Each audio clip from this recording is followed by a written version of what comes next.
Kami bersyukur Tuhan, kami bersyukur bahwa Engkau adalah penopang kami yang setia, Engkau adalah sahabat kami yang setia. Engkau mengetahui jalan-jalan kami ke depan dan Engkau sungguh memberikan rencana yang terbaik, sebuah masa depan yang terindah buat setiap kami. Ajar kami semua hamba-hambamu, jemaatmu di tempat ini Tuhan, untuk dia mendengar firman-Mu dan melakukan kebenaran-Mu. Terima kasih Bapa, di dalam nama Yesus kami siap mendengar firman Tuhan. Amin. Saudaraku yang dikasihi Tuhan, satu pertanyaan untuk sebelum kita mendengar firman Tuhan pagi hari ini. Apakah bagi kita Yesus sudah menjadi segala-galanya? Saudaraku, sebuah pertanyaan yang kelihatannya simpel, tetapi mungkin ketika kita betul-betul merenungkannya, apakah Yesus sudah menjadi segala-galanya ya? Sekarang kasih salam lagi sama teman kanan kiri, tanyakan, apa Yesus sudah menjadi segalanya buatmu? Dijawab ya. Saudaraku, untuk berbicara bahwa Yesus segalanya buat kita, ya, untuk itu sangat mudah. Tetapi ketika kita menjalani kehidupan ini, ketika kita diperhadapkan oleh banyak masalah, kita diperhadapkan oleh banyak ikatan, kita diperhadapkan oleh banyak cinta di muka bumi ini, itu tidak salah. Tetapi apakah kita tetap bisa mengatakan Yesus segala-galanya? Kenapa tempat ini sering berbicara tentang bagaimana kita merindukan revival, bagaimana apa itu panggilan Tuhan sampai Anda bosan mendengarnya, ya? Kenapa tempat ini selalu bicara hal-hal yang seperti itu, ya?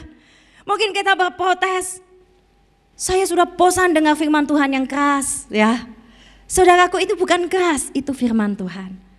Kenapa kita sering berbicara seperti itu? Banyak orang mungkin berkata, ikut Tuhan Yesus tidak usah fanatik. Ikut Tuhan Yesus tidak usah terlalu sungguh-sungguh serius. Saya mengajarkan pada anak-anak SD, saudaraku ya.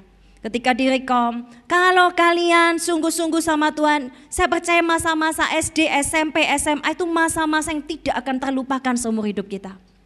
Masa di mana engkau bisa memilih untuk memulai sebuah perjalananmu dengan Tuhan yang kekal, atau memulai sebuah perjalananmu ke kota daging ya, seperti kemarin musafir ya.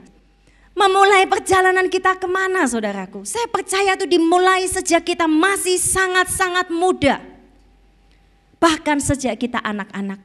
Oleh karena itu sangat penting untuk mengenalkan Kristus Yesus, untuk mengenalkan kepada generasi ini sejak masa kecil bahwa mengikut Yesus tidak bisa setengah-setengah. Mengikut Yesus harus sungguh-sungguh 100% kita radikal buat Tuhan. Yang setuju katakan amin? Amin. Karena itu saya berkata jangan takut kalau engkau dikatain ya. Kalau dulu saya masih muda, saya takut, mungkin beberapa berkata nanti dikatain kalau kamu terlalu rohani, dikatain kamu mau jadi pendeta ya. Sok-sok rohani mau jadi pendeta ya. Kalau Anda digituin ya, sekarang saya percaya tidak ada yang gituin kalian. Tapi kalau masih ada yang gituin kalian, bilang sama dia, emangnya kalau jadi pendeta kenapa?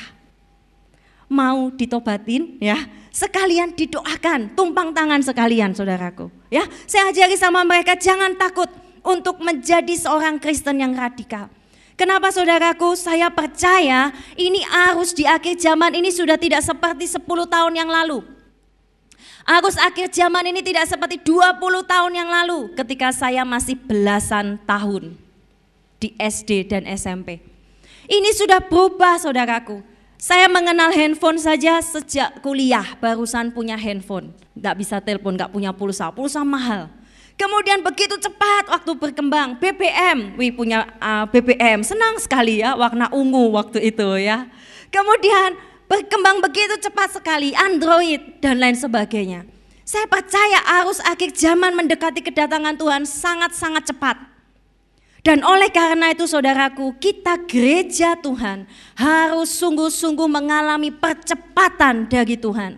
Kalau gereja Tuhan dari dulu dan sekarang dan selamanya tidak mengalami perubahan, tidak mengalami percepatan, kehidupan kerohanian kita tidak mengalami percepatan. Anda tahu apa itu percepatan? Coba review diri kita masing-masing. Sudahkah hidup kita bertumbuh, saudaraku? Ataukah ternyata hari-hari ini, bulan-bulan ini, setahun ini, Anda sedang mengalami digeser pelan-pelan oleh iblis dan Anda tidak menyadarinya. Gereja Tuhan tidak bicara tentang lembaga.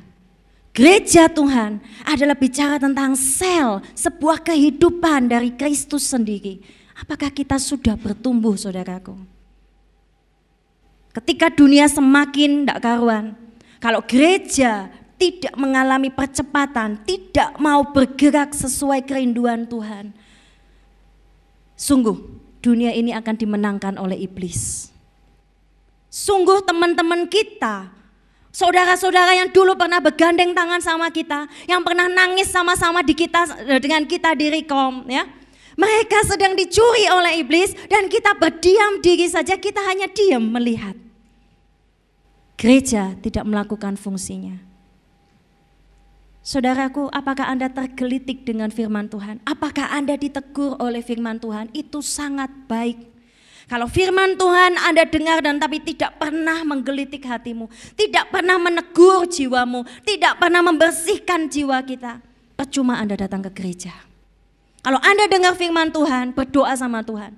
Aku pingin hari ini Kau bicara sama aku, Tuhan. Saudaraku, orang Farisi selalu merasa bahwa firman Tuhan itu ditujukan untuk orang lain. Saya sudah cukup rohani, Kak, C. Saya sudah pelayanan, saya sudah gembala area, saya gembala Rekom, pembimbing. Saya sudah cukup mengerti firman Tuhan.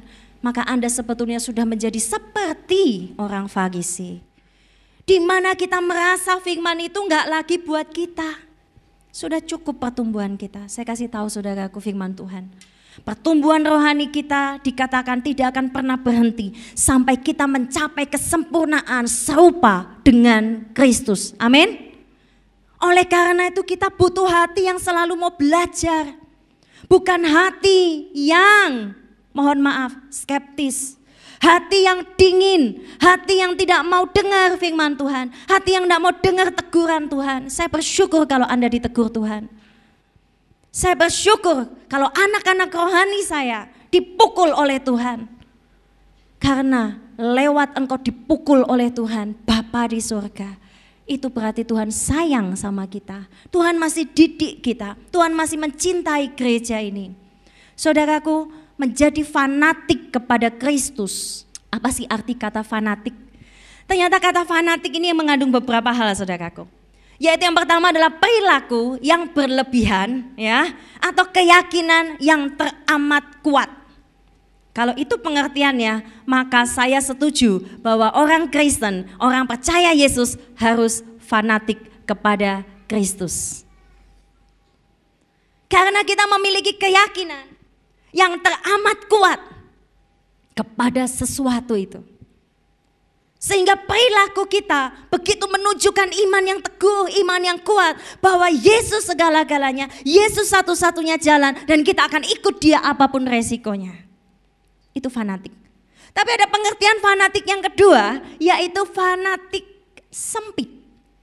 Yaitu menganut sesuatu atau apapun berlebihan sehingga ini membabi buta, lalu kemudian menimbulkan sesuatu yang kurang baik, yaitu apa? Konflik, perpecahan dan lain sebagainya. Anda harus fanatik kepada Kristus karena Yesus satu-satunya jalan kebenaran. Tapi Anda tidak boleh fanatik kepada hamba Tuhan. Anda tidak boleh fanatik dengan nama gereja. Anda tidak boleh fanatik kepada gembala Rekom, apalagi fanatik sempit. Demikian juga dengan gereja Tuhan. Kita hanya boleh, gereja Tuhan hanya boleh fanatik kepada Kristus Yesus yang benar. Gereja Tuhan harus bersumber dan berakar di dalam dasar Yesus Kristus, titik. Ketika gereja Tuhan berdasar kepada yang lain, saudaraku, mungkin berdasar kepada kekayaan, mungkin berakar di dalam pengajaran yang salah, atau mungkin berdasar kepada hamba Tuhannya, maka inilah fanatis sempit. Saudaraku dikasihi Tuhan, Oleh karena itu kita harus belajar kebenaran firman Tuhan. Siapa di sini yang mau fanatik dengan Tuhan Yesus, angkat tangan yang tinggi, amin. Jadi kalau Anda melihat saudara-saudara Anda pergi dari Yesus Kristus, meninggalkan Yesus Kristus, saya mau tanya, hatimu sakit enggak? Kalau engkau fanatik dengan Yesus, ya, lalu engkau melihat orang-orang yang dulunya ikut Yesus, lalu meninggalkan Kristus demi pasangan, kekayaan dan sebagainya, imannya jatuh, imannya gugur, hati kita sakit enggak? Ingat, fanatik yang benar, ya, yaitu kepada Yesus, bukan fanatik sempit. Artinya kita marah dengan orang itu lalu kita berkata, engkau Yudas. Kalau engkau keluar dari Yesus, kita pergi ke kamar kosnya, kita tempel di pintu depannya, engkau Yudas. Engkau masuk neraka. Untung namanya ternyata Yudas memang gitu ya, enggak apa-apa, dia enggak merasa ya. Wah, strategi kita salah. Saudaraku, kita bukan fanatik seperti itu, tetapi kita mencintai Kristus. Oleh karena itu kalau kita melihat saudara kita meninggalkan Kristus, saya mau tanya sekali lagi, apakah hati Anda sakit?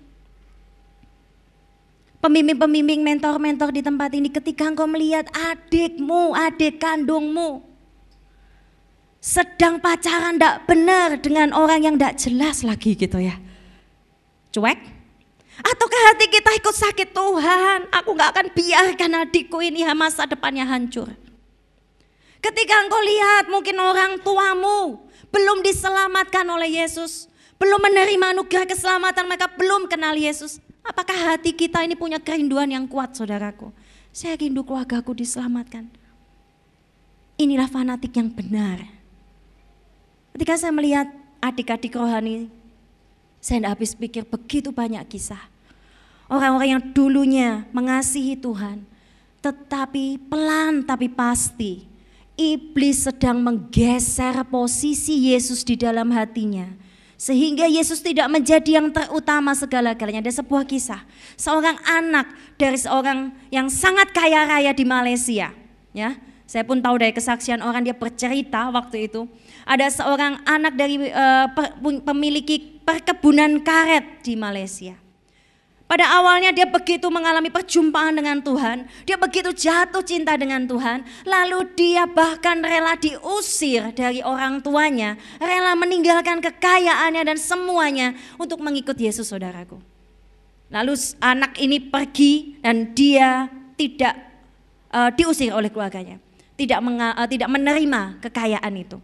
Tapi saudaraku, yang sangat mengerikan, entah sekian tahun waktu lamanya, si anak ini akhirnya mengalami kemunduran rohani yang sangat parah, saudaraku. Tidak disebutkan, tetapi saya percaya ini sangat parah mungkin. Sehingga dikatakan begitu iman kita digeser oleh iblis.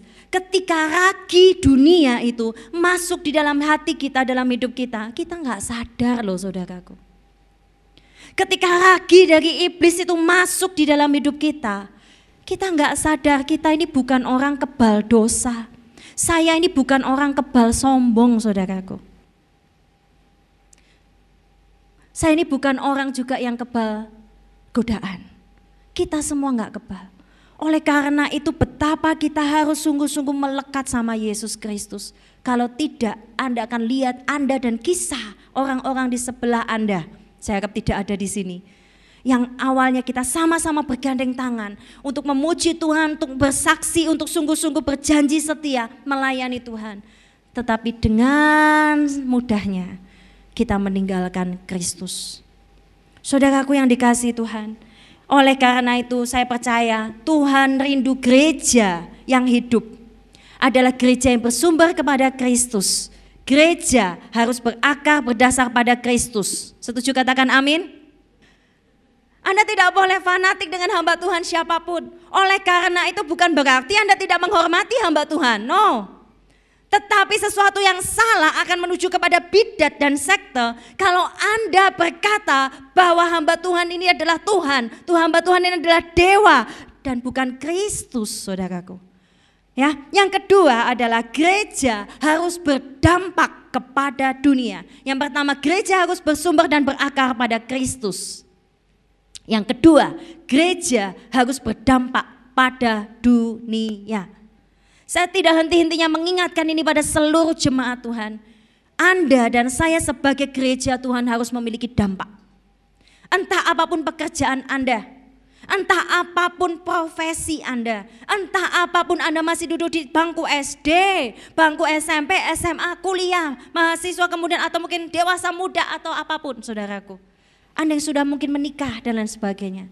Anda harus tetap memenuhi tugas kita sebagai saksi Tuhan. Berdampak.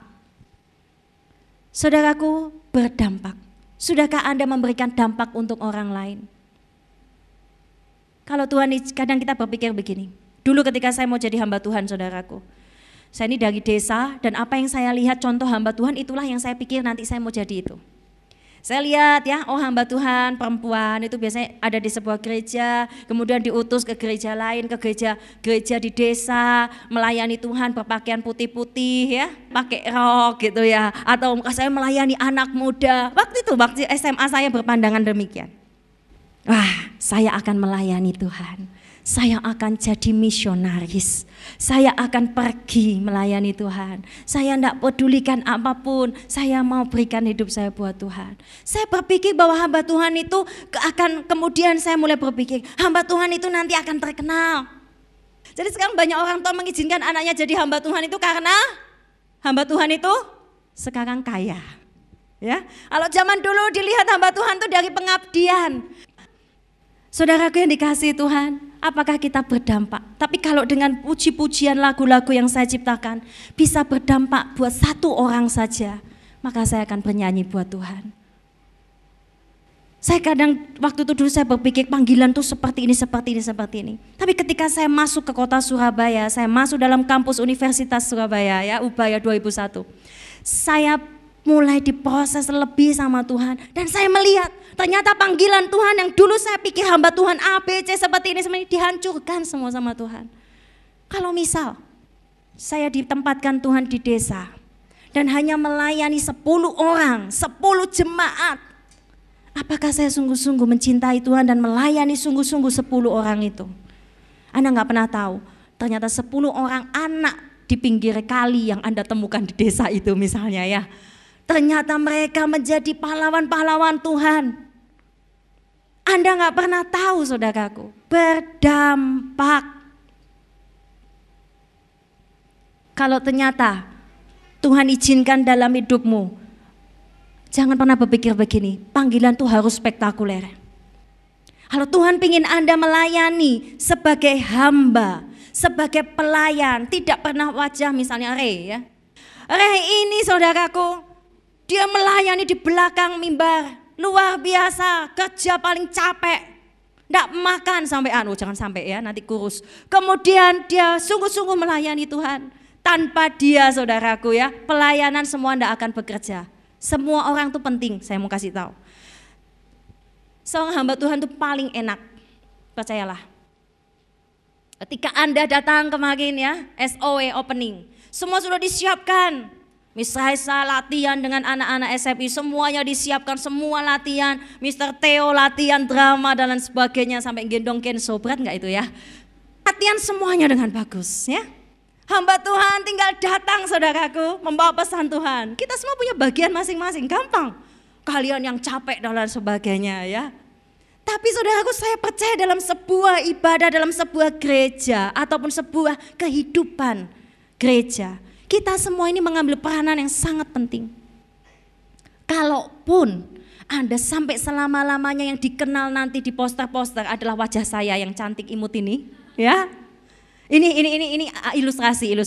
Misalnya, atau ternyata nanti ya yang dikenal wajahnya itu Bapak Gembala yang sampai tua wajahnya masih imut. Anda tahu anaknya Bapak Gembala cerita sama saya, Miss, papaku mau, bukan Miss ya, Evi, papaku tahun ini umurnya titit gitu. Oke ya, mau ulang tahun kemarin. Tapi wajahnya papaku tuh masih imut gitu ya. Oh, anaknya sendiri mengakui ya, papanya ini. Lalu saya bilang, iya papa itu baby face gitu ya. Saya percaya saudaraku ketika mungkin nanti kita kan sudah boleh nih pampang wajah ya. tidak suka wajahnya dipampang ya. Tapi puji Tuhan, Tuhan ingin kita berani. Tuhan ingin kita menunjukkan terang dengan hati yang murni, jangan takut. Anda ini bukan pencuri, saya bukan pencuri. Sampai kita takut saudaraku, jadi dampak. Dan ternyata misalnya, selama-lamanya fotonya gak pernah ada. Bahkan namanya pun gak pernah ada. Jangan khawatir. Engkau sudah menjadi dampak besar dalam kerajaan Tuhan. Amin. Relakah engkau dalam sebuah tim, dalam sebuah kegerakan, bahkan namamu tidak dikenal oleh siapapun? Banyak hamba-hamba Tuhan dan bahkan pendoa saudaraku, namanya tidak pernah dikenal. Tapi saya lebih respect kepada mereka daripada orang-orang hamba-hamba Tuhan artis yang hidupnya belum tentu bisa dipertanggungjawabkan. Lebih baik hidup kita tersembunyi bagi Kristus. Tetapi ketika Tuhan berkata, saatnya engkau ditampilkan untuk menjadi berkat dan dampak. Sudah siapkah kita? Hai gereja Tuhan di tempat ini, jadi dampak. Yang ketiga, gereja harus bersenjata kepada iblis. Saya percaya peperangan rohani itu ada saudaraku. Dan iblis itu sedang menyusun sebuah rencana jauh-jauh hari sebelum kejatuhan kita. Percayakah engkau? Percayakah saudaraku? Yesus Tuhan Bapa kita itu memiliki rencana sejak dulu, sejak bahkan kita dalam kandungan. Tuhan itu sudah tahu masa depan kita. Tuhan sudah menetapkan rancangan-rancangan apa yang akan terjadi dalam hidup kita. Tuhan sudah tahu jalan-jalan kita. Tetapi saudaraku, iblis juga punya rencana yang tidak kalah serunya saudaraku. Anda tahu ketika kemarin ya sharing-sharing, Bapak Gembala bongkar-bongkar buku ya. Dan akhirnya ketemu buku-buku yang jadul banget, buku lama sekali ya. Yang harganya masih 2.000 perak ya. Kemudian di situ diceritakan tentang sekte. Dan saya terbeban hari ini untuk membagikan sedikit saudaraku. Hati-hati dengan yang namanya sekte. Saya ceritakan ya. Sekte ini biasanya lahir dari orang-orang yang belum pulih. Ini dari buku ya. Dan pahit dengan gereja. Dengarkan baik-baik pengajaran ini. Supaya Anda tahu apa itu sekte dan bisa bilang kepada teman-teman anak-anak rohani Anda. Karena di akhir zaman ini sekte itu ada dan dari dulu pun juga ada. Ya, Anda harus mengerti. Yang kedua, ini orang-orang yang tergabung dalam sekte itu sangat tertarik dengan pengalaman-pengalaman rohani yang penuh dengan semangat.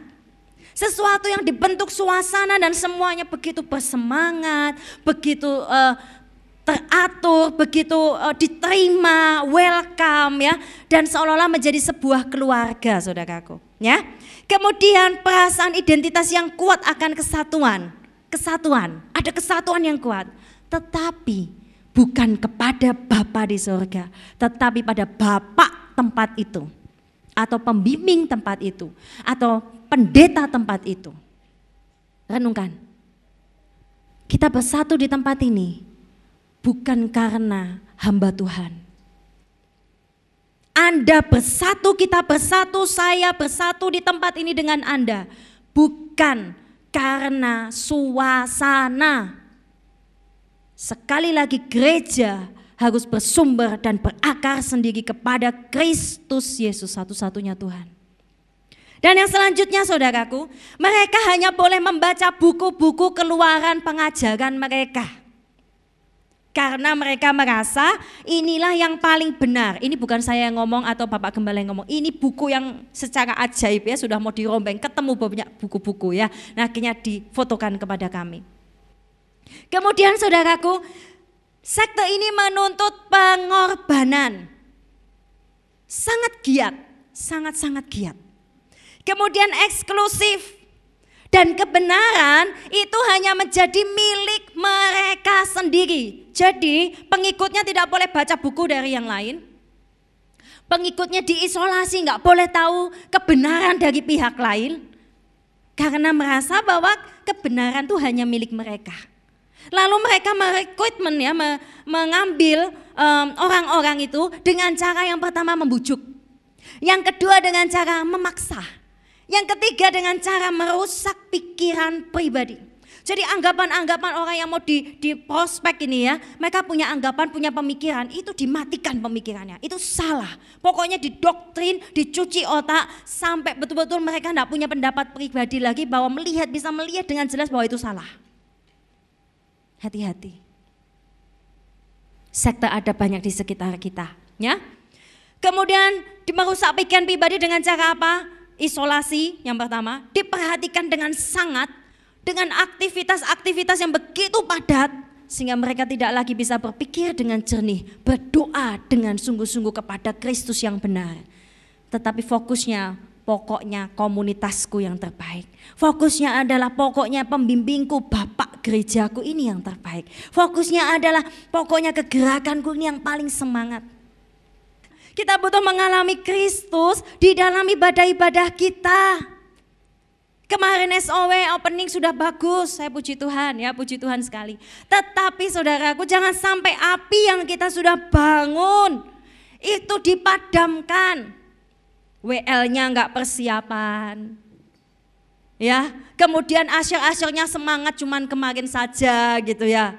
Kemudian besoknya enggak datang lagi ya. Atau nanti misalnya musiknya ya, kemarin sudah bagus, besok minggu depannya tidak bagus lagi misalnya ya, yang WL-nya tidak persiapan lagi. Saudaraku, kita nggak boleh punya spirit seperti itu. Belajar all out buat Tuhan, belajar memberi yang terbaik buat Tuhan. Ketika Anda dipercaya sebuah pelayanan, belajar memberi yang terbaik, belajar kita sungguh-sungguh mengerjakan apa yang menjadi kerinduan Tuhan buat tempat ini, saudaraku. Kemudian ciri dari sekte selanjutnya, pemimpin mereka yang paling baik di luar pemimpin mereka itu salah. Ini bukan saya ngomong. Hati-hati. Kemudian mereka akan menimbulkan ketergantungan kepada pemimpin yang diberikan karunia. Jadi ada sebuah pemimpin yang sangat menonjol, dan kemudian orang-orang akan sangat bergantung sama dia. Kemudian orang ini dicap tidak akan bisa salah. Kemudian mereka akan menarik dari lingkungan, kemudian kalau di luar mereka itu sesat. Oleh karena itu saya tadi bilang, di luar mereka itu Yudas. Saya mohon pada jemaat Tuhan di tempat ini, kalau ada orang keluar dari gereja ini entah untuk alasan apapun, keluar dari komunitas Anda, jangan pernah tempel Yudas di pintu mereka. Amin. Jangan pernah berkata di grup Rekom ya dengan kasar. Saudaraku, setiap orang bisa mengalami masa sukar. Belum tentu mereka pergi sekarang, mereka tidak akan kembali. Betul. Tuhan bisa mengubah hati mereka. Kita bisa doakan mereka, siapapun saudara-saudara kita itu, saudaraku. Oleh karena itu, janganlah kita menjahati orang-orang bahwa berkata kalau orang di luar gereja ini adalah sesat. No, Anda akan menjadi sekte kalau seperti itu. Belajar menghargai tubuh Kristus yang lain. Ketika saya melihat kegerakan-kegerakan di akhir zaman ini yang tidak menghargai tubuh Kristus yang lain, tidak menghargai gereja-gereja yang lain, saya menjadi kesal, saudaraku. Bukan hanya karena gereja ini difitnah dan lain sebagainya, tetapi juga karena mereka kurang menghargai, kurang menerima, saudaraku. Sedangkan di mata mereka, mereka lah yang paling benar. Saya sedih sekali, saya gemes sekali. Saya nangis sama Tuhan minggu ini, saudaraku. Tuhan, lihat, seperti Hizkia, Raja Hizkia datang sama Tuhan dan membawa surat ancaman dari musuhnya. Tuhan, kau lihat mereka mengancam bangsa pilihanmu seperti ini, seperti ini, seperti ini. Tuhan bela, Tuhan membelanya. Sudahkah kita mengajukan perkara kita fanatik kepada Kristus yang benar, di mana kita mengajukan perkara kita sama Tuhan, lalu berkata, Tuhan kau lihat bahwa aku diperlakukan seperti ini. Maukah kita berperkara sama Tuhan? Mungkin Anda tanpa sebab yang jelas diputus oleh pasanganmu. Bawa fotonya sama Tuhan. Tuhan, apa maksudnya tiba-tiba dia memutuskan aku? Kalau Tuhan bilang, memang itu dariku, ya sudah, kemudian bakarlah fotonya ya. Tapi kalau Tuhan bilang, doakan, pasanganmu sedang diikat iblis, wah kita semakin kencang berdoa ya. Oh Tuhan, aku ajukan perkaraku padamu. Sudahkah kita sungguh-sungguh berdoa mengajukan perkara kita? Apa masalah kita saudaraku? Pekerjaan kita. Mungkin Anda difitnah, mungkin Anda dijelek-jelekan, Anda tidak bersalah, Anda difitnah dan lain sebagainya. Datang sama Tuhan, bicara sama Tuhan. Hati-hati saudaraku dengan yang namanya ragi dari orang Farisi. Kita buka firman Tuhan sekarang. Matius pasal 16 ayat 6. Yuk baca dengan cepat. Matius pasal 16 ayat yang ke-6. Yesus berkata kepada mereka, berjaga-jagalah dan waspadalah terhadap ragi orang Farisi dan Saduki. Maka mereka berpikir dan seorang berkata kepada yang lain, itu yang dikatakannya karena kita lupa tidak membawa roti. Dan ketika Yesus mengetahui apa yang mereka perbincangkan, ia berkata, mengapa kamu memperbincangkan soal tidak ada roti, hai kamu orang yang tidak percaya? Belum juga kamu mengerti bahwa kamu tidak ingat lagi akan 5 roti untuk 5.000 orang itu, dan berapa bakul roti kamu kumpulkan kemudian? Ataupun akan 7 roti untuk 4.000. Jadi 2 kali Tuhan mengadakan mujizat ini ya. Untuk 4.000 orang itu dan berapa bakul kamu kumpulkan? Bagaimana mungkin kamu tidak mengerti bahwa bukan roti yang kumaksudkan? Aku berkata kepadamu, waspadalah terhadap ragi orang Farisi dan Saduki. Saudaraku yang dikasih Tuhan, kita ini kadang seringkali salah paham dengan suara Tuhan. Ya, seringkali kita ini gagal paham juga dengan apa yang menjadi kerinduan Tuhan. Oleh karena itu kadang ya Tuhan bilang, kamu kok enggak ngerti-ngerti murid-muridku ya.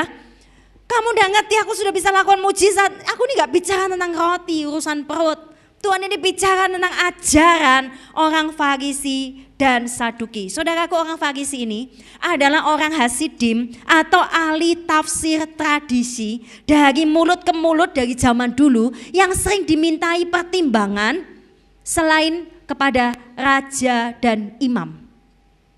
Jadi mereka ini orang di dalam masyarakat cukup terkemuka, ya, ahli tafsir. Nah, ketika Yesus ada dalam lingkungan mereka, Yesus menyampaikan sebuah kebenaran, mengajar firman Tuhan. Mereka ini saya percaya merasa ada perasaan iri hati. Mereka ini ada perasaan tersinggung, perasaan tersaingi oleh Tuhan Yesus. Kemudian orang Saduki ini adalah bangsawan. Bangsawan yang dipengaruhi oleh filsafat Yunani irasional. Yaitu di mana mereka tidak percaya akan kebangkitan orang mati. Karena pikirannya irasional. Saya belum pernah masak roti karena saya tidak suka masak.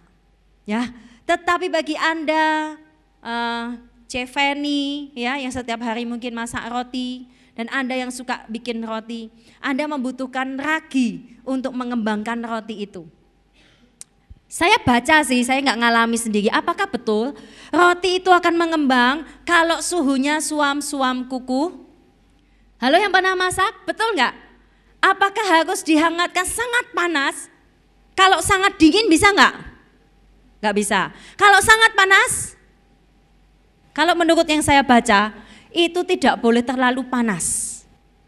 Jadi dia dengan suhu yang tepat, suhu setengah-setengah saudaraku, dia itu akan mengembang pelan-pelan. Lalu bledos gitu ya, di oven kita enggak sampai bledos. Sebelum bledos kita ambil ya, dia akan mengembang. Fungsi dari ragi adalah mengembangkan saudaraku.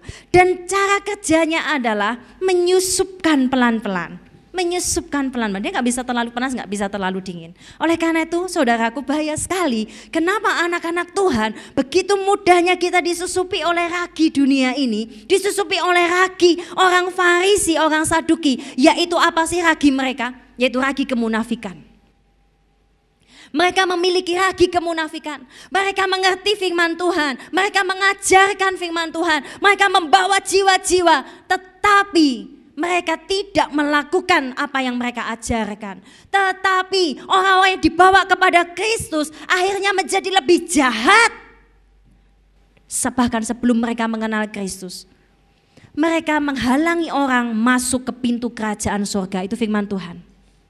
Orang ragi dari orang Farisi ini menghalangi teman teman-temannya untuk kenal Kristus. Hati-hati loh saudaraku, jangan-jangan Anda dan saya atau teman-teman kita ini menjadi penghalang bagi teman-teman kita mengenal Kristus. Ucapan kita enggak kita jaga. Tindakan kita sebagai anak Tuhan enggak kita jaga. Pergaulan kita enggak kita jaga. Mungkin Anda sudah tahu begini. Kalau Anda bergaul dengan orang yang belum pulih, sakit hati terus menerus. Orang yang sakit, tapi Anda menerima pemikiran dan pemikirannya, maka Anda juga akan ikut sakit dan pahit. Hati-hati, masa muda kita itu masa yang paling labil saudaraku. Anda bisa iri dengan orang lain, kenapa Cece dan Koko itu punya pasangan boleh dan aku enggak boleh? Kenapa? Ya, mereka sudah punya ini dan aku tidak. Kenapa dan kenapa? Hati-hati saudaraku. Ternyata kalau kita selidiki hati kita, motivasi kita ternyata bekerja, motivasi kita ternyata menginginkan pasangan, ternyata itu, yaitu lahir dari apa?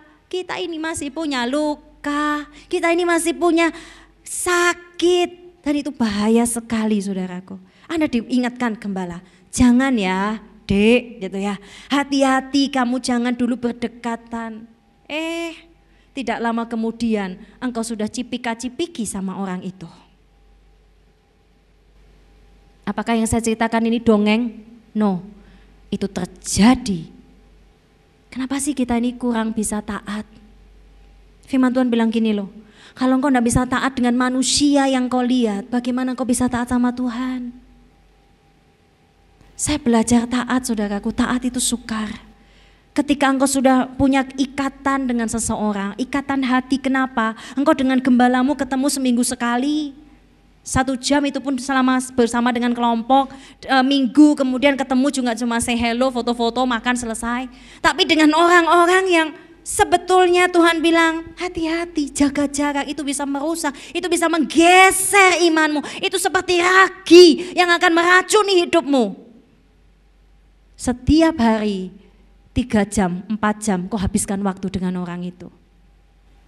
Ya jelas saja saudaraku, ketaatan kepada kebenaran akan lebih sukar, apalagi kau tidak pernah berdoa. Belajar taat. Kasih salam dulu teman kanan kiri. Tepuk yang paling keras saja biar bangun. Belajar taat. Belajar taat. Ini sangat penting buat kita. Bapak, Ibu, dewasa, muda, dan teman-teman pemuda di tempat ini. Mari kita belajar taat ya. Ragi itu menyusup pelan-pelan. Saya sudah mau selesai ya. Kemudian saudaraku, ragi dunia itu seperti ini. Anda akan berkata, ikut Tuhan Yesus iya, ikut dunia ya iya. Kan kita nggak boleh terlalu fanatik sama Tuhan Yesus. Oh, aku ikut Tuhan Yesus sungguh-sungguh. Tapi aku masih dengan kedaginganku, dengan semua keinginanku, dengan semua dosaku, ya enggak apa-apa. Saudaraku, ragi dunia akan mengajarkan Anda menyusup di hati kita bahwa kok seperti ini ikut Tuhan, kok seperti ini. Maka kita akan memilih jalan tengah karena kita ingin aman, kita ingin suam-suam. Saudaraku, banyak sekali, bahkan diri saya sendiri kita sering beralasan begini, iya aku tahu kebenaran ini, iya aku tahu. Tapi, nah itu sih tidak enak. Ada tapi di belakangnya. Kalau aku menjauhi dia, nanti dia itu bunuh diri tahu enggak? Nanti aku masuk penjara ya kan? Kalau dia bunuh diri karena aku. Saudaraku, hati-hati Anda bergaul. Tempat ini tidak pernah melarang Anda bergaul dengan siapapun, no. Tapi saya berikan ilustrasi. Seorang ayah dan ibu yang baik tidak melarang anaknya bergaul dengan siapapun, kaya, miskin, siapapun, tetangga-tetangga. Tetapi ketika dilihat tetangga-tetangga dan orang yang dengan kau bergaul adalah orang-orang yang memiliki potensi besar untuk merusak anak-anaknya, saya percaya orang tua akan lebih aware, akan lebih waspada, mereka akan lebih berkata hati-hati, hati-hati. Anda dikasihi oleh Tuhan. Oleh karena itu Tuhan rindu menjaga Anda. Amin. Saudaraku, mari kita lihat di dalam Lukas 1 Korintus 5. Langsung 1 Korintus 5. Saya undang pemain musik maju ke depan. 1 Korintus 5 ayat 8. Kita sudah bicara tentang tadi ya, ragi.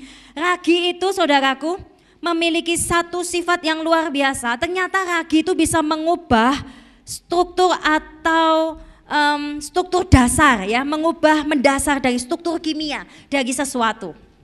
Contohnya ya, mungkin kalau ragi itu kayak tempe dan lain sebagainya ya, yogurt dan sebagainya, saya nggak tahu. Nah itu, saya bukan orang kimia, itu katanya bisa mengubah struktur mendasar dari struktur kimia itu, mengubah. Jadi firman Tuhan ini ajaib.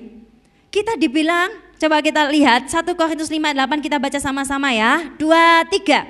Karena itu, tetapi, yaitu, kita ini gereja Tuhan disebut sebagai roti yang tidak beragi, saudaraku.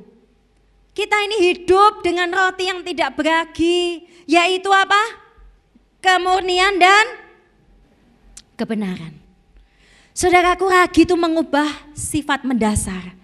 Oleh karena itu jangan heran orang yang sudah dirasuki oleh ragi dunia ini, dirasuki oleh ragi kemunafikan, struktur mereka, dasar mereka itu bisa berubah total. Anda akan lihat orang-orang itu seolah-olah murtad dari Tuhan, tidak mengasihi Tuhan lagi, menjadi murtad dengan gereja Tuhan, pahit dengan gereja Tuhan, pahit dengan komunitas, pahit dengan kasih Tuhan. Hati-hati saudaraku, hati-hati. Oleh karena itu mari kita hidup dengan kebenaran dan kemurnian. Mari katakan sama-sama dengan saya, kemurnian dan kebenaran. Lebih keras lagi, apa? Dan kebenaran. Saudara yang dikasih Tuhan, mari kita tundukkan kepala kita. Siapa yang di tempat ini mau menjadikan Yesus segala-galanya, angkat tangan. Amin. Katakan sama hatimu sendiri, Yesus segalanya buat engkau. Buat engkau ya, diriku ya. Yesus segalanya buat aku. Kita nyanyikan lagu ini ya. Teach me Lord to love you. Mari kita datang dengan rendah hati di hadapan Tuhan, kita berkata, Bapa, Engkau tahu seringkali kami tidak memahami kasih-Mu. Seringkali Tuhan, ragi dari dunia ini mencoba menarik kami dari cinta-Mu. Seringkali Tuhan, kami begitu tidak bisa mengikuti jalan-jalan-Mu. Tapi kami mau belajar percaya Tuhan. Pagi hari ini Bapa, kami semua bersatu hati merendahkan diri di hadapan-Mu dan berkata, teach me, ajari aku Tuhan. Karena aku gak tahu bagaimana cara mencintai-Mu. Kami tidak tahu bagaimana cara kami membalas semua kebaikan-Mu. Kami tidak tahu bagaimana cara kami harus mengikuti Engkau dari belakang Tuhan. Karena seringkali kami tersesat, seringkali kami lebih tertarik dengan yang lainnya. Tapi hari ini kami katakan, Kau segalanya buat kami. Kau segala-galanya bagi kami Tuhan. Mari ambil saat teduh dengan Tuhan. Dengan lembut, kita mau nyanyikan, kita belajar lagu ini sama-sama. Teach me Lord to love you. Teach me Lord to hold you. Teach me Lord to follow you. Teach me Lord to love you. Teach me Lord to hold you. Teach me Lord to follow you. Mari kita bangkit berdiri sama-sama, jemaat yang dikasihi Tuhan. Kita nyanyikan lagu ini dari hati kita, kita angkat tangan kita. Kita taruh tangan kita di hati kita dengan rendah hati. Jangan seperti orang Farisi yang berkata, Tuhan, datang ke bait Tuhan, aku sudah melakukan semua buat Engkau.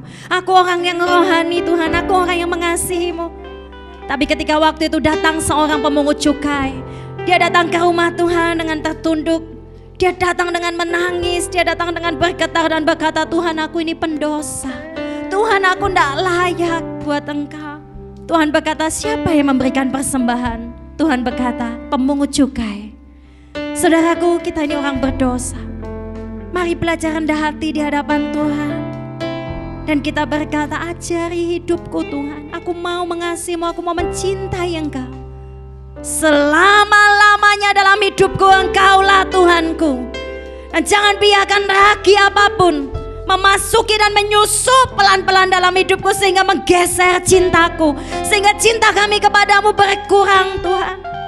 Pagi ini saya bertanya sama Tuhan, Tuhan, coba lihat apakah cintaku padamu sudah luntur. Saudaraku, beranikah kau, mari kita berdoa. Tuhan, apakah cintaku kepadamu sudah luntur Tuhan? Apakah imanku kepadamu sudah bergeser? Oh Yesus,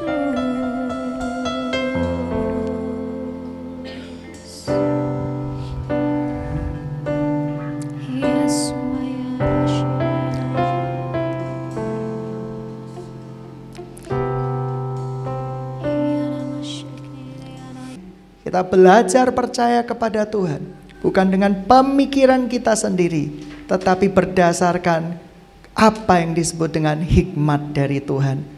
Dan hikmat yang datangnya dari Tuhan tidak mungkin marah-marah, tidak mungkin kecewa. Hikmat yang datangnya dari Tuhan pertama-tama adalah murni, pertama-tama adalah tidak berat sebelah. Dan hikmat dari Tuhan akan memerdekakan orang yang mendengarnya. Sidang jemaat yang dikasihi Tuhan, mari kita bawa di dalam doa sekali lagi.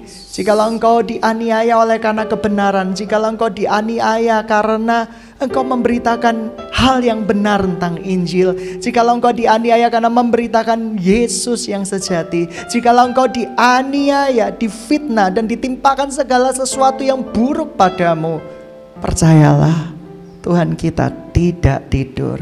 Berdoalah buat yang menganiaya kita, sebab itulah orang-orang yang dikasihi Tuhan. Kita boleh mengambil penderitaan di dalam Kristus Yesus. Hari ini di dalam nama Tuhan Yesus Kristus, aku tengking roh pasif di tempat ini. Biarkan kami semua Tuhan punya api dari sorga. Api yang bukan dari pikiran Tuhan, bukan kepandaian dari manusia, tapi dari api Roh Kudus yang membakar diri setiap dari kami Tuhan. Supaya kami tahu Tuhan betapa berharganya hidup yang Kau berikan di muka bumi ini. Jikalau bukan untuk mimpimu, untuk siapa lagi Tuhan? Kami mau hidup di dalam mimpi-mimpimu Tuhan, bukan hidup di dalam mimpi kami. Dan semua mimpi yang Kau berikan di dalam kami adalah indah. Kami rindu Tuhan, begitu banyak orang-orang yang diselamatkan oleh karena nama-Mu. Tuhan, begitu banyak orang yang berjalan menuju ke neraka hari-hari ini. Mereka menjanjikan surga. Mereka mungkin berbicara tentang neraka. Mereka mungkin berbicara tentang hal-hal yang begitu rohani, tetapi secara tidak sadar mereka berjalan menuju ke neraka. Mengapa? Karena Yesus yang mereka sembah berbeda dengan firman Tuhan. Yesus yang berkata, mari datang ke tempat ini, hai engkau yang letih, lesu dan berbeban berat. Yesus yang mau berkata bahwa kasihku itu adalah tanpa syarat. Engkau bisa datang ke tataku kapan saja. Yesus yang berkata kepadamu bahwa akulah penjamin hidupmu, dan engkau tidak akan pernah goyah sampai selama-lamanya. Mari kita yang mau hari ini memiliki roh yang memberikan api di dalam hidup kita, kita angkat kedua tangan kita bersama-sama.